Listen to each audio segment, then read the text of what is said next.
नमस्कार, आप देख रहे हैं श्रेष्ठ भारत और मैं हूं सुनील सिंह। महाराष्ट्र में जारी महानगर पालिका चुनाव, खास करके मुंबई बीएमसी चुनाव में शिवसेना यूबीटी के लिए करो या मरो की स्थिति है। वो शिवसेना जो पहले मुंबई पे एकाधिकार रखती थी, अब वो उसके दो टुकड़े हो गए हैं। इसलिए उसके अस्तित्व की लड़ाई भी है और साख भी बचानी है 25 साल की। यही वजह है कि बताया जा रहा है कि उन्होंने अपने साथ एमएनएस के राज ठाकरे को रख लिया है, जिससे कि 20 साल तक जो कि जानी दुश्मन बने हुए थे। तो ऐसे में क्या शिवसेना यूबीटी अपनी साख बचा पाएगी या फिर मुंबई इस बार चुनाव के बाद किसकी होगी? इस श्रृंखला पर चर्चा करने के लिए श्रेष्ठ भारत स्टूडियो में आज हमने बुलाया है शिवसेना के मराठी नेतृत्व में एक हिंदी चेहरे को, जो कि हैं आनंद दुबे जी। आनंद जी नमस्कार। प्रणाम भैया। आनंद दुबे एक वाक पटुता में बहुत ही माहिर हैं और बहुत ही अच्छे वक्ता हैं और देश में इन्होंने अपनी पहचान बनाई है एक शिवसेना यूबीटी के नेता के तौर पे, बहुत ही कम उम्र में, बहुत ही कम समय में। और उनके साथ ही हमारे साथ मौजूद हैं राजनीतिक विशेषज्ञ शैलेंद्र श्रीवास्तव जी। आनंद जी, बहुत बहुत स्वागत है आपका स्टूडियो में। आपका भी स्वागत है शैलेंद्र जी। हम शुरू करते हैं इसी बात से कि इस बार का जो बीएमसी का चुनाव है, उसमें किस तरह से शिवसेना यूबीटी की, खास करके उद्धव ठाकरे की, आपके पार्टी की, आपके नेता की साख दांव पे लगी हुई है, क्योंकि 25 साल जो सत्ता रहेगी उनको, एक तो उसे बचाना है, साथ ही पार्टी का अस्तित्व भी बचाना है। और जो आरोप लग रहा है या जो कहा जा रहा है कि यही वजह है कि 20 साल तक जो भाई उनको आंखों नहीं सुहाता था, जानी दुश्मन बना हुआ था, अचानक से वो लाडला हो गया, प्यारा हो गया और दोनों भाई एक साथ आ गए। तो ये क्या है? सुनील सिंह जी नमस्ते, शैलेंद्र भैया नमस्ते। आपने बहुत अच्छी शुरुआत की कि ये करो और मरो है। एक रामधारी सिंह दिनकर जी की एक कविता याद आ गई। सच है विपत्ति जब आती है, कायर को ही दहलाती है, सुरमा नहीं विचलित होते, क्षण एक नहीं धीरज खोते, कांटों में राह बनाते हैं, विघ्नों को गले लगाते हैं। ठीक है, विपत्ति है, करो मरो का संकट है, ये बहुत बड़ा चुनाव है, देश की आर्थिक राजधानी का चुनाव है, लेकिन जनता जनार्दन जिसके साथ है वही तो जीतेगा। जनता जनार्दन के जो विश्वास पर खरे उतरेगा वही तो जीतेगा। हमारे पास पिछले 30 वर्षों का इतिहास है, काम बताने के लिए कुछ है। साथ में महाराष्ट्र नवनिर्माण सेना का साथ है। उनके पास क्या है? केवल कुकर्म है, केवल भ्रष्टाचार है, केवल तानाशाही है। तो ये जो चुनाव है, इस चुनाव में मुंबई कर की जनता किसको पसंद करेगी, किसको नापसंद करेगी, तो 15 तारीख वोटिंग के बाद जब 16 को नतीजे आएंगे पता चलेगा। लेकिन आखिरी सांस तक इस मुंबई को बचाने की जो लड़ने का सौभाग्य मिला है, ये हमारे लिए कम नहीं है। अरे ये मुंबई हमारी माँ है। इस मुंबई के साथ साथ 29 महानगर पालिका के जो चुनाव हो रहे हैं, हमारे लिए केवल चुनाव नहीं है, इस महाराष्ट्र को बचाने की एक पहल है। आपको याद होगा कि पहले मुगलों ने बहुत हम पर शासन किया, उनके बाद अंग्रेजों ने हम पर बहुत शासन किया। अब कुछ नेता और कुछ चंद उद्योगपति मिलकर शासन करना चाहते हैं हमारी मुंबई पर, महाराष्ट्र पर। उसके खिलाफ जो लड़ने का एक ताकत, एक शक्ति जो उद्धव जी और राज ठाकरे जी के थ्रू मिल रही है, हम उसमें गौरवान्वित हैं कि एक संकट के समय अपने नेता के साथ खड़े हैं। और नेता वो नेता है जो कह रहा है कि मुंबई मतलब शिवसेना, शिवसेना मतलब मुंबई। ठीक है, नाम बदल देने से, हमारा चेहरा बदल देने से सूरज की पहचान, चंद्रमा की पहचान नहीं बदल जाती। वो तो एक सत्य है। तो शिवसेना एक सत्य है। तो आपने जो अभी शुरुआत की, उसके लिए मैं आपको धन्यवाद देता हूँ कि हाँ, संकट का तो समय है, लेकिन इस संकट के समय में जो अपने आप को अच्छे से प्रस्तुत करे, वो शिवसेना उद्धव ठाकरे साहब की। संकट के समय पिछले 5 सालों में ऐसी कोई पार्टी नहीं जिससे आपका गठबंधन नहीं हुआ।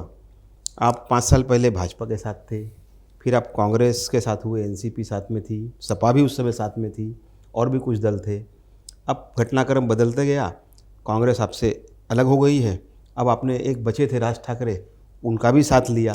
तो ये धड़ाधड़ जो बहुत तेज़ी से परिवर्तन हुआ है, क्या है ये? 30 साल भारतीय जनता पार्टी के साथ सत्ता में थे। 30 साल में हमने बहुत दोस्ती, बहुत प्यार मोहब्बत, बहुत व्यवहार, सब कुछ निभाया। धोखा किसने दिया? आप सबको याद होगा, आपका तो पॉडकास्ट इतना फेमस है, पूरे देश की जनता इसे देखती है। जब अजीत दादा पवार और देवेंद्र फडणवीस ने सुबह 7 बजे गवर्नर हाउस में शपथ ली, क्या वो दृश्य आप सब भूल गए? तब तक तो उद्धव ठाकरे जी या कांग्रेस पार्टी का कोई सा सरकार बनाने का या कोई शपथ का तो कोई माहौल नहीं था। नहीं, जब उसी के पहले नेहरू साइंस सेंटर में वहाँ पे मीटिंग हुई थी। नहीं, ठीक है, मीटिंग होना, बातचीत होना, हम राजनीतिक दल हैं, कवर किया था, मीटिंग हुई थी और तय था कि 2 दिन में बिल्कुल दावा करेंगे। नहीं, हम राजनीतिक दल हैं, मिल सकते हैं, सुचिता की राजनीति होती है। हम तो अटल बिहारी वाजपेयी सुचिता है और वो करे तो नहीं, उन्होंने शपथ ले ली एक अनैतिक ढंग से। आपके पास बहुमत नहीं है फिर भी आपने शपथ ली, इसका मतलब आपने चुनी हुई एक सरकार, मैंडेट दी हुई सरकार को आपने पीठ में छुरा भोंका, धोखा दिया। जब आपने हमें धोखा दिया तो हमने महाराष्ट्र को बचाने के लिए एक चुनाव में वापस न जाना पड़े, इसके लिए हमने कांग्रेस के साथ एक कॉमन मिनिमम प्रोग्राम के तहत एक उनके साथ गठबंधन बीजेपी के साथ मिलकर चुनाव लड़ा था। बिल्कुल लड़ा। और फिर जब सत्ता बनाने की बात हुई तो आप शरद पवार और अच्छा, अब एक बात बताइए, हाँ। शिवसैनिक के लिए मंदिर क्या है जानते हैं? मातोश्री। शिवसैनिक के लिए मंदिर है मातोश्री। उस मंदिर में बाला साहब ठाकरे जी की कुर्सी के पास बैठकर अगर अमित शाह वचन दे कि हाँ सरकार आने दीजिए, 2.5 साल दोनों के मुख्यमंत्री होंगे, और अचानक मुकर जाए, क्यों? संख्या बल ज्यादा था। यही बात जो प्रेस कॉन्फ्रेंस हुई थी, युति की घोषणा हुई थी वर्ली में, उसमें बोल देना चाहिए था स्पष्ट उद्धव ठाकरे जी को कि 2.5 साल की बात हुई, मुख्यमंत्री का चेहरा। बिल्कुल, मुख्यमंत्री का बिल्कुल आप सही कह रहे हैं। देवेंद्र फडणवीस ही थे। बिल्कुल नहीं, देवेंद्र फडणवीस जी चेहरा थे, लेकिन 2.5 साल सत्ता में भागीदारी उन्होंने तुरंत वहां पर रोका। वो स्पष्ट कर देना चाहिए था ना। वो उनसे पूछिए, धोखा उन्होंने दिया। बड़े भाई वो थे, महाराष्ट्र में बड़े भाई वो थे, वो मुख्यमंत्री थे, उनके नेतृत्व में चुनाव लड़ा था। उन्हें बड़ा दिल बताना चाहिए था कि नहीं, उद्धव ठाकरे जी की पार्टी भी 2.5 साल इसमें रहेगी। अचानक आप मुकर जाते हैं, इसलिए कि केंद्र में आपकी सरकार है, राज्य में आपकी सरकार है, व्यापारी आपके साथ है। लेकिन ये शिवसेना है, छत्रपति शिवाजी महाराज के उस मावड़े की तरह हम लोग चलते हैं जो एक बार मरना पसंद करेगा लेकिन किसी औरंगजेब के सामने झुकना पसंद नहीं करेगा। उस कांग्रेस के सामने आप झुक गए जिसको बाला साहब ठाकरे ने साथ में रखना भी मुनासिब नहीं समझा। कहा कि अगर कांग्रेस में विलय करना है तो मैं पार्टी को ही खत्म। आपने बड़ा अच्छा सवाल शुरू किया। वही आदरणीय बाला साहब ठाकरे जी ने प्रतिभाताई पाटिल को राष्ट्रपति के लिए पाठिंबा दिया, समर्थन दिया, के लिए, राष्ट्रपति मराठी वही बोल रहा हूँ। प्रणब मुखर्जी दादा को भी दिया। इंदिरा जी जब इमरजेंसी लगाई थी तो पूरे देश में, याद है आपको, हिंदू हृदय सम्राट बाला साहब ठाकरे जी ने उनका समर्थन किया। तो ऐसा नहीं है कि कोई नई बात। अच्छा, कांग्रेस पार्टी ने देश को आज़ादी दिलाने में एक अहम भूमिका निभाई है। क्या कांग्रेस पार्टी का तिरस्कार जिस ढंग से पूरे देश में भाजपा करती कोई और करता है? कांग्रेस मुक्त भारत की संकल्पना करने वाले आदरणीय मोदी जी ने कहा था सदन में खड़े होकर कि इस विपक्ष मुक्त भारत में देखना चाहता हूं, इस विपक्ष को दर्शक दीर्घा में देखना चाहता। क्या चाहते हैं आप? क्या चाहते हैं कि इस देश में विपक्ष मुक्त हो जाए, विपक्ष खत्म हो जाए, कांग्रेस समाप्त हो जाए? ठीक है, आज हमारे कांग्रेस से मतभेद है मुंबई महानगर पालिका चुनाव में, हम अलग लड़ रहे हैं, वो अलग लड़ रहे हैं, लेकिन कोई भी दल इतना सुचिता तो रखे, इतनी तो आंख मिलाने की बात रखे कि कभी अगर मुलाकात हो तो आंखें झुकानी न पड़े। भारतीय जनता पार्टी ने वो सारे नियम तोड़ दिए, सारे कानून बदल दिए। तो ये जो अधर्म युद्ध लड़ रही है भारतीय जनता पार्टी, उसके खिलाफ हमारी लड़ाई है। हमारी लड़ाई सिर्फ एक ही है, नैतिकता की, मूल्यों की, सिद्धांतों की, जो हमें हमारे नेताओं ने सिखाया। अभी हाल ही में कल या परसों ही महाराष्ट्र में 2 घटनाएं हो गई। अकोला में भाजपा ने कांग्रेस का साथ ले लिया और यहाँ अंबरनाथ में ऑल इंडिया MIM भाजपा ने कांग्रेस का साथ लिया, और अकोट में जो अकोला में एक नगर पालिका है, वहां पर MIM और बीजेपी का साथ लिया। तो आप उनसे सवाल कभी नहीं पूछेंगे, क्यों? नहीं, उन्होंने नहीं, उनसे सवाल पूछा गया, जवाब ये आया है उन्होंने MIM वाला का जो अकोट का जो मामला है, वहाँ के विधानसभा अध्यक्ष को नोटिस दे दी गई है। जब रायता फैल गया, वही अगर कहे कि 1 मिनट, जब रायता फैल गया तो आप हमें, जब रायता आपने फैला दिया तो आप हमें कह रहे हैं कि उसे समेट लो। जब आपकी कलई खुल गई और पूरे देश में मालूम पड़ गया कि अब भारतीय जनता पार्टी सत्ता की लोलुपता के लिए कहीं तक भी जा सकती है, तो मुझे याद आया कि देवानंद साहब कहते थे कि पल भर के लिए कोई हमें प्यार कर ले, झूठा ही सही, मतलब सत्ता में हमें ले ले, नकली ही सही। लेकिन बहुत तेजी से उन्होंने डैमेज कंट्रोल किया। अंबरनाथ का भी सुन लीजिए। अंबरनाथ में आप लोगों ने तो पार्टी से निकालने की बात कह दी, आपके अध्यक्ष कांग्रेस के कांग्रेस के अध्यक्ष ने, वही सब के सब नगर सेवक अब बीजेपी में शामिल हो रहे हैं। मैं वही कह रहा हूँ, देखिए ये नई भाजपा है। ये क्या कहती है, जहां हम चुनाव जीतते हैं वहां तो हम सत्ता बनाते हैं, जहां हम नहीं जीतते हैं वहां पक्का बनाते क्या? तो ये जो नई भाजपा है, इस भाजपा से डर लगता है हमें। आज भी पंडित अटल बिहारी वाजपेयी जी की भाजपा, लाल कृष्ण आडवाणी जी की भाजपा, बीजेपी से क्या मुरली- कहती, बीजेपी आपके इसके डर को क्या कहती है पता है? हाँ। नाच न जाने आंगन टेढ़ा। नहीं, नाच न जाने आंगन टेढ़ा तक तो ठीक है। हाँ। यहाँ पर कहानी कुछ और है। यहाँ पर ये कह रहे हैं कि आंगन भी मेरा है और नाचना भी मेरे तरीके पे होगा। तो भैया आंगन भी आपका, नाचना भी आपके तरीके पे, तो हम तो इतने गुलाम नहीं है। हम क्या एकनाथ शिंदे और अजित पवार हैं? हम एकनाथ शिंदे और अजित पवार नहीं है। ये उद्धव ठाकरे साहब और आदित्य ठाकरे साहब की शिवसेना है, जो एक बार जख्मों को सहेगी। उस पर एक 4 लाइन भी है कि हाथी घोड़े तोप तलवारें, अरे फौज तो तेरी सारी है, पर जंजीर में जकड़ा नेता मेरा अब भी सब पे भारी है। क्या बात है। लेकिन एक बात आनंद जी, भाजपा ने ये जो अकोला का और अंबरनाथ का मैटर था, बहुत तेज़ी से डैमेज कंट्रोल किया।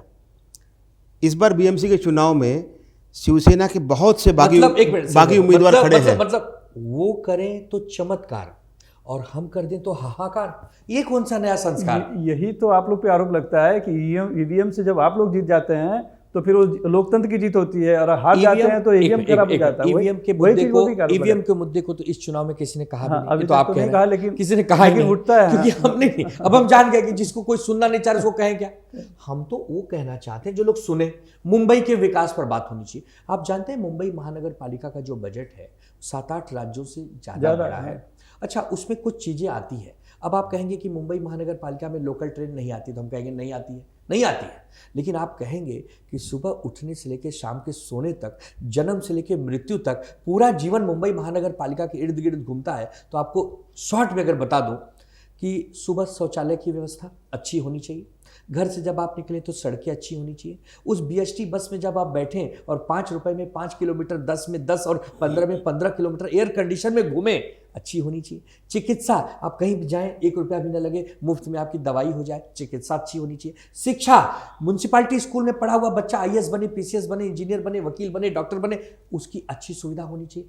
ये सारी सुविधाएं मुंबई महानगर। अच्छा, आप सुबह उठते हैं तो गार्डन में जॉगिंग पार करते हैं, घूमते हैं, बच्चे क्रिकेट खेलते हैं, उद्यान अच्छे होनी चाहिए, पर्यावरण अच्छे होनी चाहिए, मैंग्रोव कोई काटे नहीं, पर्यावरण को लोग बचाएं। यही तो मुंबई महानगर पालिका के काम है। और इन कामों को 30 वर्षों में जिस बखूबी से ठाकरे परिवार ने संभाला और संजोया है, तभी तो हम चुन के आते हैं। यही तो आरोप लग रहा है कि इन सब कामों को न संभाला न सजोया, उल्टे खाली उसमें से पैसा बनाया। ये तो बीजेपी आरोप लगा रही है कि सड़कें आज भी खराब रहती है, शौचालय तो सभी गंदे ही रहते हैं, मेंटेन रहते हैं। इन आरोपों का जवाब 15 तारीख को जनता मतदान करके देगी।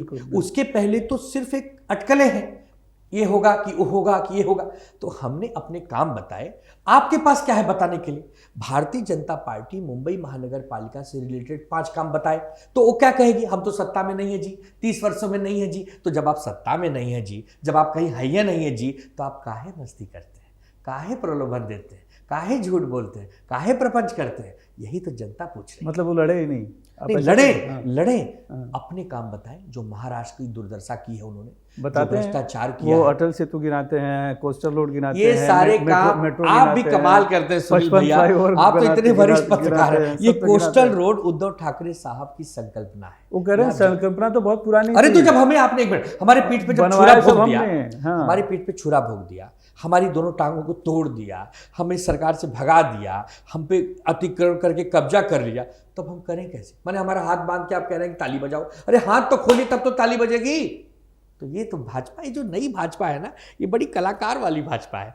ये कहती है कि हम जो कहते हैं वो करते नहीं, और जो करते हैं वो कभी कहते नहीं। तो इस भाजपा से हमें लड़ना है, तो कितना सतर्क रहना पड़ेगा। तो ऐसी बंधी हुई मजबूर पार्टी पर जनता क्यों भरोसा करेगी? भाई जो आदमी इतना डरा हुआ है, बंधा हुआ है, नहीं कर पा रहा, आपने तो फिर क्यों जगेगी? आपने 100 करोड़ का सवाल पूछा है। जिसके हाथ बंधे हैं उसी की हाथ खोलने तो 15 तारीख को जनता आ रही है। हाथ आज बंधे हैं, जनता खोल देगी, 16 से ताली बजेगी। यही तो मुंबई के, इसीलिए तो राज ठाकरे जी, उद्धव जी आए हैं तो पेट में दर्द शुरू हो गया है। कोई बात नहीं, हाजमोला की गोली हम लोग इनको 15 को देंगे, खा के आराम करो। 16 को नतीजे 10 बजे से 8 बजे से शुरू हो जाएंगे, तब तो समझेगा कि मुंबई में हमने कुछ काम किया है, ठाकरे ब्रांड अभी भी है कि नहीं है, ये तो तभी समझेगा।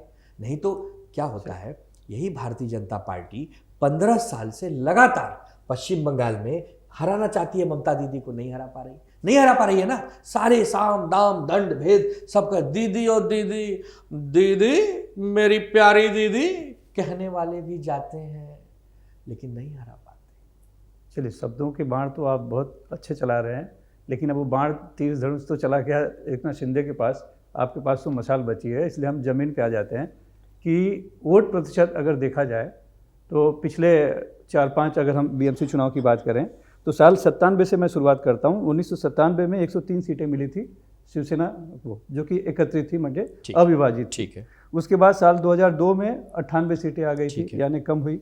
2007 में 84 आ गई थी। 2012 में 75 तक आ गई थी। लेकिन 2017 में जब बीजेपी शिवसेना अलग लड़ी तो वापस 84 आई। ठीक है, वहाँ तक तो ठीक है। लेकिन उसके बाद क्या हुआ कि 2017 का जो विधानसभा चुनाव हुआ उसमें तो स्थिति वोट प्रतिशत देखें तो 2017 में जहाँ 28% वोट था यूबीटी के पास, शिवसेना एकत्रित होने के पास, अलग होने के बाद वो घट के आ गया लगभग 10% आ गया है। और जिस भाई को आपने साथ में लिया है वो तब थे 7%, अब आ गए हैं 2%। तो जो जनाधार की बात है, जिस मराठी वोट के सहारे आप लोग लड़ रहे हैं या लड़ना चाह रहे हैं, वो तो बहुत कम हो गया है। तो फिर कैसे बनेगी सरकार? कैसे जो सपना देख रहे हैं, महल खड़ा कर रहे हैं, हवा महल कैसे करेंगे? ऐसे उसका कोई कैलकुलेशन है? आपने पहले कहा कि अब तो आपके पास मशाल आ गई, पहले तीर कमान थी। तो हमारी निशानी है मशाल, जो करने वाली है कमाल। हो जाएगा धमाल, जीत होगी विशाल, 16 को उड़ेगा गुलाल, फिलहाल विरोधी हो जाएंगे बेहाल, मुंबई बन जाएगी खुशहाल। तो ये तो हो गया पहले सवाल का जवाब। दूसरा, आपने अभी वोट ऑफ परसेंटेज की बात की। क्रिकेट मैच जब आप देखते हैं और जब हम लोग बचपन में खेलते थे, क्या एक जैसा ही खेल होता है? कभी सचिन तेंदुलकर 100 मार देते हैं, कभी 10 रन पे आउट हो जाते हैं। कभी महेंद्र सिंह धोनी 6 छक्का मार देते हैं, कभी 1 छक्का भी नहीं मार पाते हैं। कभी विराट कोहली जो है वो डबल सेंचुरी मार देते हैं और कभी 25 रन भी नहीं बना पाते। ये राजनीति जो है संभावनाओं के बीच घूमता है, कभी अच्छी संभावना, कभी गलत संभावना। ये जो 2026 का चुनाव है, ये एक ऐसी संभावना लेकर आया है कि जिसमें उद्धव ठाकरे साहब, राज ठाकरे साहब, अमित जी और आदित्य जी की जो एक काम करने की जो कुशलता है मराठी मानुस को लेकर, और हिंदुत्व के उस मुद्दे को लेकर जो बाला साहब ठाकरे जी को बहुत प्रिय था, वो एक नई गणित पेश करने जा रही है। भारतीय जनता पार्टी क्या कह रही है कि मुंबई का महापौर हिंदू होगा, कहती है। हम कहते हैं कि मुंबई का महापौर मराठी होगा, हिंदू होगा, और महाविकास आघाड़ी जो हमारी है, शरद पवार जी, राज जी और उद्धव जी वाली, उसका होगा। अब हमारी कॉपी करने लगे हैं। देवेंद्र जी ने अभी कहा कुछ दिन पहले ही कि मुंबई का महापौर मराठी होगा, हिंदू होगा, महायुति का होगा। उसी समय हमने पकड़ लिया कि हम तो जीत रहे हैं। कि जब नेता आपकी कॉपी करने लगे, आपके बताए रास्ते पे चलने लगे, तो वहां पे वोट ऑफ परसेंटेज मायने नहीं रखता, वहां पर भावना चलती है। मुंबई एक ऐसा शहर है कि जिसमें भावना बहुत तक, आज पूरे विश्व में कहीं भी आपदा आ जाए, भारत में कहीं विपत्ति आ जाए, सबसे पहले मुंबई कर खड़ा हो जाता है। भूल जाता है मराठी है कि उत्तर भारतीय है कि गुजराती है कि बंगाली है, वो सिर्फ एक चीज जानता है, मुंबई कर और देशभक्ति। आज मुंबई कर, आज देशभक्ति दोनों इकट्ठे काम कर रही है और दोनों साथ चलकर एक ही चीज कह रही है कि नहीं, गलत हुआ है उद्धव जी के साथ, शिवसेना के साथ गलत हुआ है, हमारी पार्टी का अपहरण हुआ है, हमारी पार्टी पे इंक्रोचमेंट हुआ है, अतिक्रमण हुआ है, उसका जवाब देने के लिए मुंबई के, आपको याद होगा लोकसभा का चुनाव हुआ 2024 में, मुंबई में 6 लोकसभा की सीटें हैं, 3 अकेले शिवसेना उद्धव बाला साहब ठाकरे जीतती है, 3, एक भाजपा जीतती है, एक एकनाथ शिंदे की शिवसेना जीतती है और एक कांग्रेस जीतती है। मतलब 6 में से 3 अकेले शिवसेना। फिर विधानसभा का चुनाव होता है। विधानसभा के चुनाव में भारतीय जनता पार्टी बड़ा दल बनकर आती है, 15 के करीब सीटें जीत जाती है। हमारी शिवसेना 10 सीट जीतती है, 10, और यही एकनाथ शिंदे की शिवसेना 5 और 6 में सिमट जाती है। इसका मतलब इतनी टूट होने के बाद, इतनी भगदड़ मचने के बाद, धन बल का दुरुपयोग होने के बाद भी आज हमारी स्थिति अच्छी है। अब आ जाते हैं महानगर पालिका 2026 में 227 सीटें हैं, हम लड़ रहे हैं 165 के करीब, महाराष्ट्र निर्माण सेना 52 के करीब और 10 के करीब लड़ रहे हैं शरद पवार साहब। इनका जब हम टोटल करते हैं 227 का, तो आज स्थिति हमारी ऐसी है कि हम 120 पार करने वाले हैं। वो हम अब ठीक है, उसकी एक रणनीति होती है, अब ऐसे खुल्लम खुल्ला हम नहीं बता सकते, लेकिन एक रणनीति है, हमारा है। हम इनकी तरह झूठ नहीं बोलते। अब की बार 150 पार, अब की बार 200 पार। एक जन तो कह रहे थे भैया कहीं गलती से अब की बार 250 पार न करवा दें, 227 सीट है। तो हम 120-125 तक पहुंचने की उम्मीद में है। हमें पूरा विश्वास है कि उद्धव ठाकरे जी और राज ठाकरे जी और शरद पवार जी की नेतृत्व वाली ये जो अघाड़ी है, इसी का मेयर बैठेगा। तो हमें अब एक कॉपी करने लगे हैं तो परसेंटेज वहाँ छोटा हो जाता है। आपने हिंदुत्व की बात की कि हम हिंदुत्व की बात कर रहे हैं और मराठी की बात के वहाँ पर होगा। हिंदुत्व तो आपके साथ से निकल चुका है ना। वो तो कह रहे हैं कि बुरखों वालों की पार्टी हो गई है, जो क्योंकि सब मुस्लिम्स जो है वो सपोर्ट आपको कर अभी रहे आप ही हैं। ने कहा, शैलेंद्र भैया ने कहा कि अकोट में MIM के साथ बीजेपी ने सत्ता बना दी। PDP के साथ सत्ता किसने बनाया था जम्मू कश्मीर में? यही अमित भाई शाह ने। बांग्लादेश में हिंदू भाई बहनों पर अत्याचार हो रहे हैं, उन्हीं की पूर्व राष्ट्रपति को, प्रधानमंत्री को हमने अपने देश में शरण दी। ठीक है, शरण देना हमारा एक दायित्व है। कोई हमारे पास आया हम उसको शरण देते हैं, लेकिन हिंदू के लिए आपने किया क्या? हिंदुत्व के लिए किया क्या? राम मंदिर बनवाया उन्होंने। अरे राम मंदिर हमारा भी रोल है, राम मंदिर में हम भी प्रणाम करने जाते हैं। उद्धव ठाकरे साहब मुख्यमंत्री जब बने तो आपको याद होगा 7 मार्च 2020 को, ऑन द रिकॉर्ड बोल रहा हूं, चेक कर लीजिएगा, 7 मार्च 2020 को उद्धव ठाकरे साहब अयोध्या में थे। 15 जून 2022 को, 20 जून को सरकार भागे थे लोग यहाँ से, 15 जून 2022 को यही आदित्य ठाकरे जी, उद्धव जी और उसमें एकनाथ शिंदे भी थे। 15 जून को हम भी थे। तो हमें ये कोई ना कहे, हाँ हमारा ऐसा है कि देखो वो दीवानो तुम ये काम ना करो और राम का नाम बदनाम ना करो। और हमारा हिंदुत्व कैसा है कि हृदय में राम, हाथों को काम। और उनका कैसा है बीजेपी वालों का, मुंह में राम, बगल में छुरी। क्या है इनकी मजबूरी? देख, कल ही ना भाजपा के मुंबई अध्यक्ष ने एक नया मुद्दा भी उठाया और आरोप भी लगाया कि बांग्लादेशियों को यहाँ बसाया जा रहा है, मुंबई की डेमोग्राफी बदली की जा रही है और ये सब वोट बैंक के लिए किया जा रहा है, एक बड़ा वोट बैंक बनाया जा रहा है। TCS की रिपोर्ट है। एक मिनट, ये तो ताली बजाने वाली बात है। पूछो कैसे, पूछो, बताइए। अमित साटम भारतीय जनता पार्टी के मुंबई के अध्यक्ष, जिनके पास प्रधानमंत्री नरेंद्र मोदी जी हैं, केंद्र में प्रधानमंत्री, अमित शाह जी गृह मंत्री देश के, मुंबई में महाराष्ट्र में मुख्यमंत्री देवेंद्र फडणवीस, उसके बाद घुसपैठी आ रहे हैं। ताली बजाइए भाई इस पर तो अब हम लोग क्या करें, कहां जाके रोएं?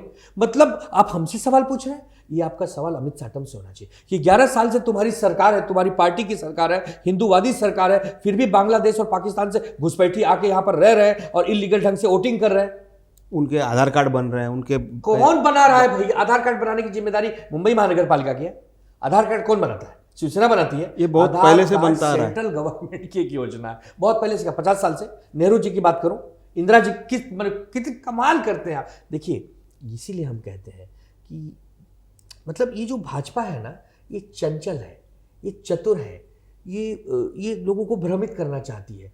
तो इसकी ये सलमान खान से भी आगे निकल उनको रही है। वोट तो जो बहुत कहती मिलता है वो करती नहीं, जो करती है वो कहती नहीं। तो ऐसी भाजपा के बारे में अमित साटम से सवाल पूछिए। आनंद दुबे तो वही कहेंगे जो सत्य है। आम लोगों का साथ तो उनको मिल रहा है, चतुराई में कहीं कम पड़ रहे हैं क्या आप? ये जो झोपड़े बन रहे हैं अवैध, हाँ। ये तो BMC ही बनवा रही है ना। तो वो अवैध बस्तियों में बना के रह ले रहे हैं, अगर रह ले रहे हैं तो। पहली बात तो आपको बता दूं कि मुंबई में झोपड़पट्टी ये आज का विषय नहीं है, बरसों से आ रहा है।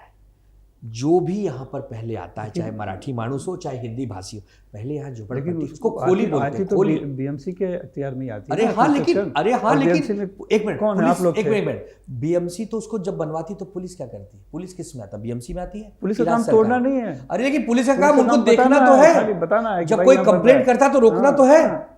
वहां खड़े तो ना। घुसपैठिए ढूंढना BMC का काम नहीं है, घुसपैठिए ढूंढना पुलिस का काम नहीं, है। हम अवैध घरों की झोपड़ियों अवैध की बात घर कर बिल्कुल रहे हैं। तोड़ने जो चाहिए, सरकारी जगह अवैध पे घर जब बिल्कुल बनते तोड़ने हैं। चाहिए। लेकिन आप अगर BMC के नेताओं से सवाल पूछेंगे कि भैया घुसपैठियों को पुलिस नहीं पकड़े, तुम पकड़ो, तो ये BMC के ऊपर जिम्मेदारी नहीं है, वो महानगर पालिका के अंतर्गत काम कर सकती। कल आप कहेंगे दुबे जी लोकल ट्रेन में बड़ी भीड़ होती है, आपकी प्रशासन ने क्या किया BMC के? तो मैं कहूंगा अश्विनी वैष्णव जी से पूछिए। ये हमसे काहे पूछ रहे हैं? हमसे ये पूछिए कि BMC के अस्पताल में अच्छी दवाई हो रही कि नहीं, शिक्षा हो रही है कि नहीं, बच्चों के कुपोषण को रोकने के लिए हम कुछ उनको मिड डे मील दे रहे हैं कि नहीं, वो हमसे पूछिए, उसका हम जवाब देंगे। बच्चों को अच्छी पढ़ाई के लिए अच्छे टैब और अच्छे आईपैड मिल रहे हैं कि नहीं, हम उसके जवाब देंगे। तो आप हमसे वो सवाल पूछिए जिसके हम जवाब दे सकें। आप हमसे भारत में बैठ के भूटान और बर्मा की बात करेंगे तो कैसे जवाब दे पाऊंगा? मुंबई में चतुर तो आप भी हैं बयान बोलने में, चीजों को क्या आप करें? घुमा रहे हैं, जो हम पूछ रहे हैं उसको ले जाके कहीं और ले जा रहे हैं। ऐसा नहीं है। लेकिन हम फिर से मुद्दे पे आते हैं जी। कि ठीक है, मुंबई पब्लिक स्कूल के तहत बीएमसी के स्कूलों को अच्छा बनाने की कोशिश आदित्य ठाकरे ने की थी। बारिश में हमेशा पानी भर जाता था, उन्होंने होल्डिंग पॉन्ड्स बनाए, अच्छा कोशिश की कि हिंद माता में हिंद आपने माता देखा में और कई जगहों पर उन्होंने किया, वो अच्छी बात है। कई चीज़ें हैं जी। जो हुई है अच्छी, उसको नकारा नहीं जा सकता। लेकिन जो मुख्य मुद्दों की बात है, जो सड़कों का, गटर का, फुटपाथ का, ये सब तो बीएमसी के अंडर आता है ना। मुंबई वो में तो सब वैसे का आपको वैसे, पता है- उसमें तो आपको कहीं पता कुछ है- सुधार हुआ नहीं मैं चीज़ों को बताऊं, लेकर। आपको पता है कि मुंबई में सड़कों के नीचे हाँ 40 एजेंसियों के सिस्टम अंदर से जाते हैं, पीने के पानी से लेकर ये जो प्राइवेट कंपनियों के जो मोबाइल फ़ोन के वायर होते हैं, वाईफाई के होते हैं, गैस की पाइपलाइन होती है, बहुत सारी लाइनें होती हैं। हम एक जगह कुछ ठीक ही करना चाहते हैं, दूसरी एजेंसी आके उस पर अच्छा बाकायदे परमिशन लेकिन अब लेती है। देखिए वही एकनाथ शिंदे है ना, मैं वही बोल उन्होंने रहा हूं। अब सीमेंटीकरण कर दिया है और उसमें एक मिनट। उसके लिए अलग से बना रहे हैं अच्छा ताकि बार बार खोदा नहीं जाए। बताइए जो उनका जो सीमेंटीकरण है हाँ। वो मुंबई को सुधारने के लिए नहीं है, उसमें भ्रष्टाचार इतना है कि अब क्या कहें उस पर कभी डिबेट करेंगे तो 2 घंटा भी कम पड़ेगा। वो कुछ अपने पसंदीदा कॉन्ट्रैक्टरों को धन लाभ करवाने के लिए कंक्रीटीकरण का नियम लाए हैं। अब आप बताइए कि मुंबई में सड़कों का जो जाल फैला है वो कितने किलोमीटर का आपको पता है? यही आरोप लगा था कितने किलोमीटर का कोस्टल रोड है? पे। हजारों किलोमीटर की पूरी मुंबई ये की आप जो लोग का अच्छा है, एक दूसरे पे भ्रष्टाचार का आरोप लगाते रहते हो और मलाई बिल के खाते रहते हो, ये तो है, गजब है भाई। हम सत्ता सेवा के लिए आए, मलाई खाने के लिए नहीं। हम भाजपा नहीं है, हम यहाँ पर सेवा धर्म की भावना वो लेकर कह आए रहे हैं। कोस्टल रोड में इसलिए लटका रहे इतने साल क्योंकि वो अपने को ठेकेदार चाहते थे, फिर हमने एमआरडीए को दिया। हमने अच्छा एक हर बात चीज़ को बताइए, करवाया। आप जंगल मतलब काट वही के चीज़ एक आप लोग मिनट, करते आप जंगल काट के मेट्रो बनाएंगे? मतलब आज आप दिल्ली, पूरे भारत में सबसे ज्यादा एयर क्वालिटी खराब दिल्ली की है। सेकंड नंबर पे जानते हैं कौन सा शहर है? मुंबई, अपनी बदले में मुंबई, तो जहां बैठे हैं। एक मिनट, आप आरे के जंगल काट देंगे, आप मैंग्रोव को नष्ट कर देंगे और कहेंगे मैं विकास कर रहा हूं, इस विकास का हमेशा हम विरोध करेंगे। क्यों?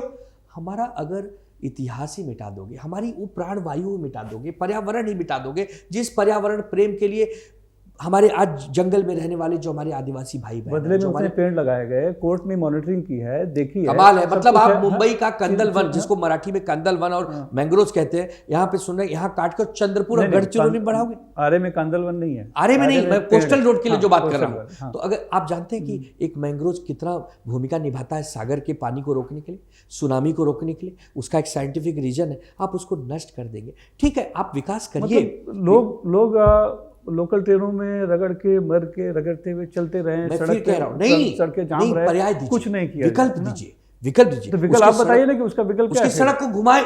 अरे भैया, आपने वही विकल्प है अंडरग्राउंड, ना। नहीं, आपने अभी अंडरग्राउंड शुरू हाँ। किया, आपने आज शुरू किया ना। कोलकाता में 50 साल पहले मेट्रो अंडरग्राउंड बन चुकी है। ये आए तब शुरू किया इन्होंने, कांग्रेस से इतने सालों सरकार में आपकी जो पार्टनर बनी हुई आपको है, याद है? उसने क्यों नहीं आपको किया? याद है मुंबई मेट्रो किसके नेतृत्व में चली? आप तो इतने वरिष्ठ पहली पत्रकार मेट्रो हैं। बनी ना, किसके एक नेतृत्व में? ही, नाम बताइए। वही मेट्रो वन, नाम बताइए। पृथ्वीराज चौहान थे। सरकार किसकी थी? कांग्रेस की थी, कांग्रेस की तो नहीं एक ही आई ना। अरे लेकिन शुरुआत एक मिनट, एक ही आई एक ना। मिनट, इन्होंने क्यों नहीं की उसके पहले? इसके पहले भाजपा ने कब आई? एक ही तो बार सरकार आई थी, तो- इतने सालों तो- से आप तो- लोग थे। तो अब इन्होंने सोचिए। जब आए तब 55 पुल बनाए। नहीं, आप मुझे मजबूर कर रहे हैं कि मैं उनका प्रवक्ता नहीं, बनूं, मैं आप उनका नहीं, प्रवक्ता नहीं हूं। नहीं, आप बोलिए, 55 सच्चाई बोलिए, पुल बनवाए, सच्चाई बोलिए। मुंबई पुणे एक्सप्रेस बनवाए, आप तो वो बात जो आप कह लोग रहे सोचे ही नहीं। हैं, आप तो वो बात कह रहे हैं कि मेरे पास टोपी है, मेरे पास छड़ी है, तो तुम क्यों टेंशन में हो? जब सरकार तुम्हारे पास है, छड़ी तुम्हारे पास है, तो तुम अगर नहीं सब ठीक करोगे तो कौन ठीक करेगा भाई? तुम उसके बाद भी ठीक नहीं कर पा बीएमसी में रहे, तो उसके बाद भी लापरवाह हो। बीएमसी में तो सब चीज आपके पास ही, तो आप 25 एजेंसियां गिना दिए सड़क बनवाने में। 25 साल में, अच्छा, तो आप एजेंसी गिना रहे हैं कि एजेंसी इस है, 25 तो- साल में, इस 30 साल में 25 साल तो भाजपा हमारे साथ थी, उप महापौर उनका था। हाँ, आप वो तो सवाल मान ही नहीं पूछिए। रहे, कह रहे हम तो खाली छोटी छोटी समितियों में बैठे थे। अच्छा, मतलब मीठा मीठा गप गप, कड़वा कड़वा थू थू, ये कैसी राजनीति है? आप हमारे साथ थे, 30 साल हमारे साथ थे, केंद्र में, राज्य में, मुंबई में, हर जगह सत्ता में आप हमारे साथ थे। और जो अच्छे अच्छे काम है उसको अपना बता रहे हो, और जो काम निकृष्ट दर्जे का है उसको हमारा बता रहे हो, ये अच्छी बात नहीं है। दोनों काम का श्रेय मैं होना यहीं चाहिए। पे एक बात बताऊंगा, पूछूंगा। अभी उद्धव जी का कल बयान आया, उन्होंने इंटरव्यू दिया और कहा कि 3 लाख करोड़ रुपए का करप्शन हुआ इस 4 साल में, जब सत्ता नहीं रही बीएमसी में, और जब प्रशासक के माध्यम से बीएमसी चलाई जा रही थी। तो 3 लाख करोड़ रुपए का घोटाले का उन्होंने बताया है। तो ये करप्शन अभी हो रहा है कि शुरू से होता ही आ रहा है?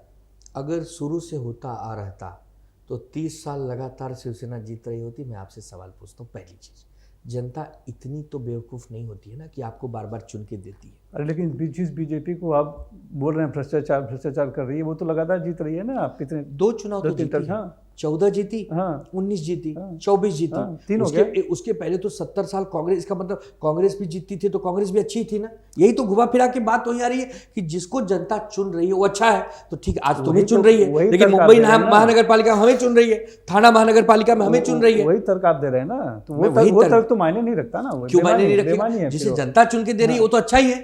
मुंबई महानगर पालिका में हमें चुन के दे रही है तो हम अच्छे हैं, देश में उनको चुन के दे रही है तो वो अच्छे हैं। अच्छा, नहीं, जो चुना जाता है तो उसका ही जय जयकार होता है। अरे भाई, ये तो होनी है। एक बहुत पुरानी कहावत है कि जीत में आपको अति उत्साहित नहीं होना चाहिए और हार में आपको हताश नहीं होना चाहिए।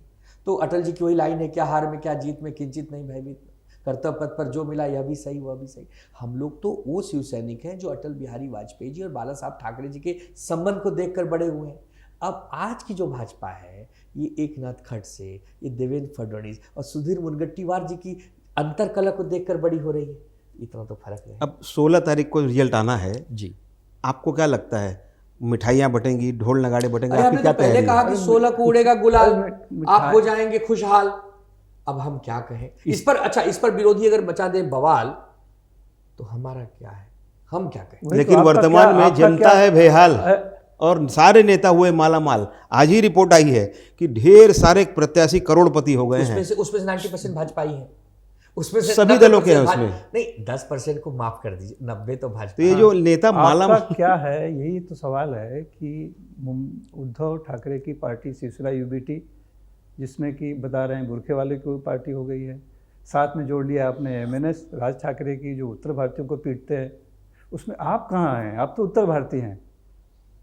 मैं आनंद दुबे उत्तर भारतीय हैं, बनारस में पैदा हुए, बचपन मुंबई में बीता, जवानी मुंबई में संघर्षों में जा रही है।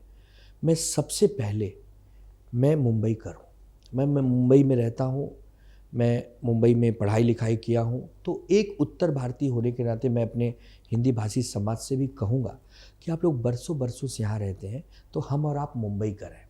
हम गांव जाते हैं, टूरिस्ट की तरह, पर्यटक की तरह घूम के आते हैं, लेकिन यहाँ जीना मरना संघर्ष सब मुंबई में है। यहीं पैसे कमाते हैं, टैक्स के रूप में यहीं भर देते हैं, तो हम यहीं के वो हैं। मान रहे हैं कि आप मुंबई का हैं? कौन? और यूबीटी वाले और एमएनएस वाले? उन्होंने अपनी पार्टी का राष्ट्रीय प्रवक्ता बना दिया बिना माने। एमएनएस की बात कर रहा हूँ। अरे राज ठाकरे जी की बात को और मैं आगे लेके चलता हूँ। राज ठाकरे जी ने कहा है कि जो मुंबई में रहता है, देखिए 2 टाइप के दुबे हैं। एक है निशिकांत दुबे जो कहते हैं मराठियों को पटक पटक के मारूंगा। एक आनंद दुबे है जो कहते हैं कि मैं तो मुंबई कर हूँ और मैं हिंदी भी बोलता हूँ, मराठी भी बोलता हूँ। तो ये जो 2 दुबे हैं उसमें राज ठाकरे की पसंद आनंद दुबे है कि भाई हमें दुबे से परहेज नहीं है, वो आनंद दुबे होना चाहिए। लेकिन वो निशिकांत होगा तो फिर समुद्र में बुला के उनको पटक पटक के जो आगे उन्होंने कहा था। तो देखिए, मुंबई में रहने वाला हिंदी भाषी समाज 30-40 लाख की संख्या में रहता है। वो अब जान चुका है कि हम लोग मुंबई में ही धन कमाते हैं, मुंबई में ही जीवन जीते हैं, तो ये मुंबई में पहला प्रेम हमारा है। मुंबई को बचाने के लिए हम आगे आएंगे। तो मुंबई में रहने वाला हिंदी भाषी, चाहे वो आनंद दुबे हो और चाहे सुनील सिंह हो और चाहे शैलेंद्र श्रीवास्तव हो, ये सब मराठी ही है। लेकिन वो तो डरा हुआ है ना कि कब आ जाएंगे, पीटने लग जाएंगे। कोई, अरे कमाल करते हैं, उनका प्रतिनिधि आनंद दुबे बैठा है ना। आनंद दुबे क्यों पीटने देगा किसी को भाई? 4-5 लोग पीटे गए, कितने के पास आप गए? वो 2-4 घटनाओं को आज पूरे मुंबई के 40 लाख उत्तर भारतीय लेकिन से आप मत किसी के जुड़िए। पास गए आप ये तो मिलने? सोचिए कि मुंबई में रहने वाला उत्तर भारतीय जब BMW से चलता है, मर्सिडीज से चलता है, रेंज रोवर से चलता है, वो तो देखिए कि वो क्या पीटने वाला व्यक्ति है? अरे वो तो देने वाला व्यक्ति है। जो देता है उसको कौन पीटेगा? उत्तर भारतीय समाज हमेशा देता है। और इस आई मुंबा भवानी के चरणों में नतमस्तक होकर हम कहते हैं कि मराठी मानुस और मुंबई की अस्मिता के लिए अगर कभी खून देने की नौबत आई तो सबसे पहली पंक्ति में मराठियों के साथ हिंदी भाषी समाज आगे आकर खड़ा होगा, पीछे नहीं होगा। लेकिन ये कभी इन हिंदी पर भाषा। हमले हुए तो आनंद दुबे आगे आके खड़े होंगे अरे कमाल करते, पहली बात तो उन्हें हम बचाने एक के लिए। पहले तो ऐसे हमले होंगे नहीं, ये भाजपाइयों का नया खेल है। अरे लेकिन हुआ है। हुए हैं ना। इक्का दुक्का घटने हुआ है, पिटाई हुई है। उसका हमने खंडन भी किया। नहीं होना, हिंसा का कोई समर्थन नहीं कर सकता। हिंदी भाषी समाज शिवसेना के साथ आज से नहीं, अब फिर वापस जाता हूं फ्लैश हो गए। संजय निरुपम राज्यसभा सांसद, अब नहीं है। घनश्याम दुबे एक मिनट, घनश्याम दुबे, इनमें से एक भी नहीं दिवंगत है अभी। घनश्याम हाँ। दुबे जी अभी आज सिर्फ विधान परिषद, प्रियंका चतुर्वेदी राज्यसभा। बस दुबे चतुर्वेदी बचे हैं और कोई है नहीं। ठीक सब है, चलते एक हैं। मिनट, एक मिनट। हाँ। कवि कलश आखिरी सांस तक छत्रपति संभाजी महाराज के साथ थे, आखिरी सांस तक। तो ये कवि आनंद दुबे भी रहेगा। देश से बड़ा कोई धर्म नहीं और हिंदुत्व से बड़ा कोई कर्म नहीं, बस यही सीखा है। बहुत बढ़िया, धन्यवाद। लेकिन आजकल आप देख रहे हैं आपने एक नया तेवर अपना लिया है, मिमिक्री वाला। कॉमेडी भी करते नहीं, हैं, उसका मिमिक्री कारण करते है, हैं। उसका कारण है कि लेकिन जब मैं खाली, मेरा ये सवाल था कि जब बिहार चुनाव हुआ, रिजल्ट आया, तो आपने अचानक से अपना एक रूप बदला और अपने विपक्ष के नेताओं की, गठबंधन के साथी नेताओं की और अपने पार्टी के नेताओं की भी मिमिक्री आपने कर दी। नहीं, उसका कारण है कि देखिए, हम राजनीति में आए हैं सुचिता की राजनीति प्रस्तुत करने। बहुत तनाव होता है राजनीति में, रात दिन जनता के बीच में रहना, प्रचार करना, पार्टी की बात करना। उस बीच में कुछ फुर्सत के पल मिले तो थोड़ा आप जैसे भाइयों के साथ हंसी हो जाए। तो हमने यही कहा था कि अरे हे तेजस्वी, अरे बिहार में अब तुम क्या कर रहे हो जी, अरे मुंबई में चुनाव है, यहाँ चलो, अरे हे तेज प्रताप कब तक बांसुरी बजाएगा, चलो मुंबई बुड़बक कहीं गए। तो ये थोड़ा सा हंसी मजाक का माहौल कर देते हैं और फिर बहुत सारी चीज़ें ऐसी हो जाती हैं कि लोगों को पसंद आती है, लोग खुश होते हैं। तो लोगों की खुशियों के लिए कभी कभी अगर अपने आप को भी थोड़ा सा भटका देना पड़े तो थोड़ा सा भटका देना चाहिए। मुंबई बीएमसी चुनाव पर भी कुछ बनाया है आपने? देखिए, मुंबई बीएमसी का चुनाव जो है ये तो देश का एक महत्वपूर्ण चुनाव है ही है। यहाँ पर बहुत सारे नेता आते हैं, प्रचार करते हैं, राहुल गांधी, मोदी जी सब। अब हालांकि बड़े नेता हैं, पता नहीं आएंगे कि नहीं आएंगे हम नहीं जानते, लेकिन अगर ये आते तो ये प्रचार कैसे करते आपको शॉर्ट में कह कुछ देता झलक हूँ। दिखाई। कि नरेंद्र मोदी जी अगर आ गए गलती से तो कहेंगे, भाई और बहनों, मेरा बचपन से मुंबई से नाता है, मैं इसी मुंबई की लोकल ट्रेनों में घूमा हूँ, मुझे वोट दे दीजिए, भाइयों बहनों मुझे वोट दे दीजिए। लेकिन मुंबई की जनता मेरी बात तो सुनती है, वोट तो उद्धव ठाकरे जी की पार्टी को दे देती। तो मोदी जी ऐसा कहें। राहुल गांधी अगर आगे कहेंगे, देखिए भैया ऐसा है, हम मुंबई में आए हैं भैया, यहीं से कांग्रेस ने आंदोलन शुरू किया था भैया, यहाँ पे मुंबई महानगर पालिका के चुनाव में हम तो दर्शक दीर्घा में हैं भैया, हम तो पर्यटक हैं, हमारे पास तो कुछ नहीं है, लेकिन ठीक है ये उद्धव ठाकरे जी वाली शिवसेना को जिता दीजिए भैया, ये हमारे दोस्त हैं, ऐसा कहेंगे। अच्छा, ये तो आए या न आए, लेकिन जो दो हैं, राज ठाकरे और उद्धव ठाकरे। नहीं, राज ठाकरे जी, उद्धव ठाकरे जी ऑलरेडी बहुत अच्छे कलाकार भी हैं, बहुत एक अच्छे फोटोग्राफर हैं और दूसरे अच्छे चित्रकार हैं। तो जहां दोनों कलाकार हैं वहां इस कलाकार की कोई जरूरत नहीं। मतलब आप अपने नेताओं पे नहीं करेंगे? अरे मुझे लगता है जब नहीं, बिहार, ऐसा नहीं, मुझे लगता है देखिए। बिहार के समय जब आपने किया होगा तो शायद कुछ डांट वाट पड़ी होगी। अरे नहीं, ऐसी कोई बात नहीं है। मैंने कहा ना कि मामले को थोड़ा कूल करने के लिए किया। ऑलरेडी हमारा मामला थोड़ा कूल है, अब वहाँ थोड़ा ज़्यादा गर्मी है ना। दोनों बड़े नेता हैं भाई, देश के एक नेता प्रतिपक्ष हैं, एक प्रधानमंत्री हैं, हमारे नेता मुख्यमंत्री रहे हैं, हमारे नेता। तो थोड़ा सा जैसे से जब बड़े बन जाएंगे, जब प्रधानमंत्री बनेंगे, जरूर इनका भी करूँगा और प्यार से करूँगा। और देखिए, रही बात आपके सवाल पूछने की कला की, तो मैं आपको बहुत सालों से जानता हूँ। आपके इस पॉडकास्ट का, जिसका नाम ही श्रेष्ठ भारत है, जब इसमें श्रेष्ठ आ गया, ये पॉडकास्ट मुझे पता है करोड़ों लोग देखते हैं। इस पॉडकास्ट में आने के लिए लोग आपसे शायद पीछे से कुछ वो भी लगाते हैं कि भैया हमें भी बुला लेना। इतने बड़े पॉडकास्ट में आनंद दुबे अगर ये मिमिक्री कर दे अपने साहब लोगों की, तो क्यों मेरी दुकान बंद करवाना चाहते हैं भैया? नहीं नहीं, आपकी भी दुकान चले, मेरी भी दुकान चलती रहे, हम यही चाहेंगे। बहुत बहुत धन्यवाद, आप आए और बहुत अच्छे तरीके से, सलीके से आपने अपनी बातें रखी। जैसा कि जिस वाक्पटुता के लिए आप जानने जाते हैं, बिल्कुल उसका आपने परिचय दिया, तो बहुत बहुत धन्यवाद। तो इस एपिसोड में बस इतना ही। अगली बार फिर मिलेंगे एक नए मुद्दे के साथ, और संभव होगा तो एक नए नेता के साथ। तब तक के लिए आज्ञा दीजिए, धन्यवाद। श्रेष्ठ भारत पर खबरों से जुड़े रहने के लिए चैनल को सब्सक्राइब और लाइक करें, बेल आइकन दबाएं और देखते रहें श्रेष्ठ भारत।